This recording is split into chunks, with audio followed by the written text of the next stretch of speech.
One weekend, I was taking care of my aunt's house while she was away in Florida with her church group. I was staying in the guest bedroom next to hers. This room had two twin beds, the same ones my brother and I used during our sleepovers at her place. I chose the bed by the window, and before settling in, I checked all the doors to make sure they were securely locked. It was still early when I got into bed, and I didn't fall asleep right away. With not much to do at my aunt's house, I spent some time on my phone, watching videos and texting friends. That's when I started hearing a voice outside, distinctly a woman's voice saying hello repeatedly. Curious, I left the bedroom and cautiously approached the front door, trying to listen carefully. The voice was coming from outside, and it kept saying hello every few seconds. I made my way to the window in the dining room, which offered a clear view of the front porch. I peered through the blinds, trying not to make it obvious, but clearly I wasn't discreet enough. When I looked out, I saw an older woman standing on the stoop, staring directly at me. She had a disturbing, unnerving smile and kept repeating hello with an unsettling grin. She seemed to be in her late 50s or early 60s, and something about her presence was deeply unsettling. I backed away from the window, trying to convince myself that it might be one of my aunt's friends, despite it being midnight. Why would someone be at the door without knocking or ringing the bell? Why was she just standing there, repeatedly saying hello? I felt genuinely uneasy and retreated to the guest bedroom, shutting the door behind me. Once the door was closed, the voice stopped. I began texting friends and family about the strange encounter. My sisters suggested calling my aunt, but I knew she wouldn't be awake and rarely checks her phone. After a while of silence, I felt a sense of relief, but that was short-lived. Suddenly, there was a loud banging at the window, not a knock, but a forceful bang. My heart raced as I jumped into fight-or-flight mode.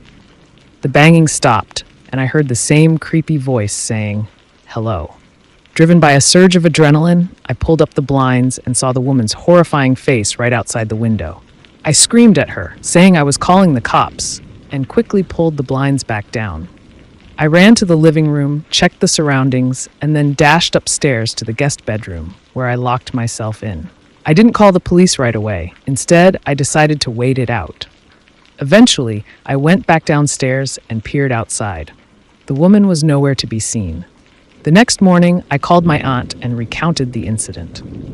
She was visibly distressed and revealed that a few days prior, she had been followed in a grocery store by a woman who just kept smiling at her. I wasn't sure if it was connected, but my aunt's reaction made me uneasy. Story number 2. My name is Alex, and I'm a freshman at Crestwood University, a place not exactly known for its safety. Recently, I went through a rough breakup with my first girlfriend, so I decided to dive back into the online dating world. I was using Hinge when I came across a girl named Emily.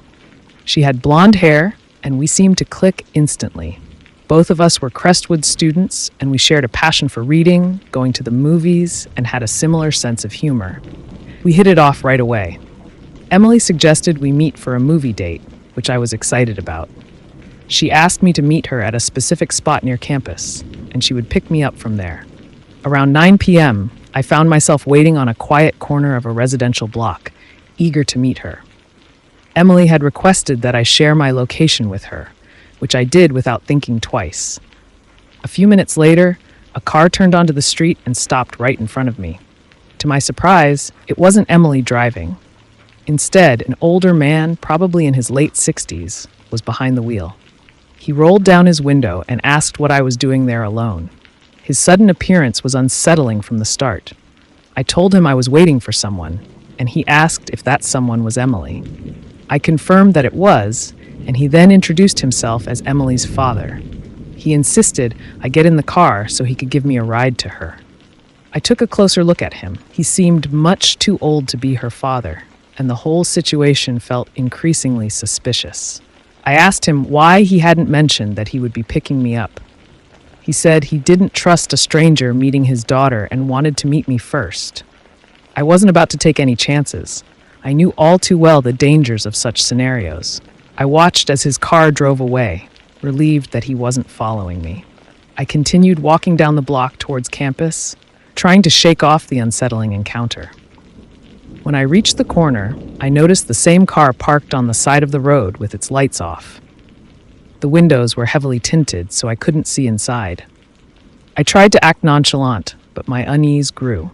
I received a text from the number claiming to be Emily, asking why I hadn't gotten into the car with her dad. I ignored the message and quickened my pace. As I turned onto another street, I glanced back and saw the car's headlights flicker on. It was now moving, but it didn't follow me directly. I took a right turn and picked up the pace, heading towards campus. To my relief, I didn't notice the car following me. When I arrived at the campus, I felt a growing sense of paranoia. I heard footsteps behind me, and though I initially thought I might be imagining things, the sound of broken glass being kicked confirmed that I was being followed. I ducked behind a van, trying to stay hidden and listen for the source of the footsteps. They were a few cars away, and I saw the old man emerging from between two parked cars.